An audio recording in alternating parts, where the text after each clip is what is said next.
Salam Suwara has been driving trucks across the occupied West Bank for around 20 years. He delivers fresh vegetables from farms in the north. Today, Suwara is driving to Bethlehem. It's a 100-kilometre trip and will take at least 4 hours. But sometimes the journey is even longer. One of the main reasons for this is checkpoints, where Israeli soldiers check Palestinian identity cards and often their cars as well. Suwara says the drive is easier than it used to be, but there are still problems. When there's trouble in the West Bank, it becomes harder to pass through the checkpoints. They hold us for 2 or 3 hours, sometimes more.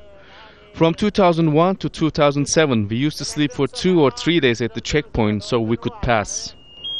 On the way, Suwara stops to pick up more vegetables.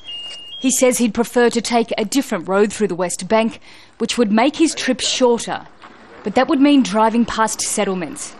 He says this isn't safe because sometimes settlers throw stones at his truck. Instead, he drives through the Jordan Valley. This is the last checkpoint the truck has to pass through on its way to Bethlehem. There are hundreds of Israeli checkpoints and roadblocks across the occupied West Bank, and Palestinians often have to wait at them for hours. The United Nations says Israel has set up more than 500 obstacles on roads in the occupied West Bank, which hinder Palestinians' travel. These include more than 80 checkpoints and more than 400 roadblocks.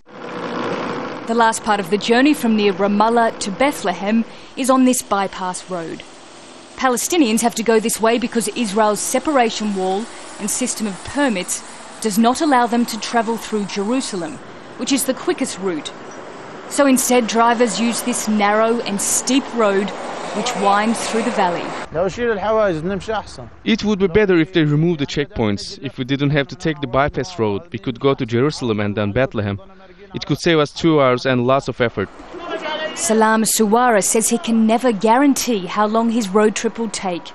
He says the uncertainty is exhausting and stressful, and there's no sign this will change soon. Nicole, Johnston, Al Jazeera, in the occupied West Bank.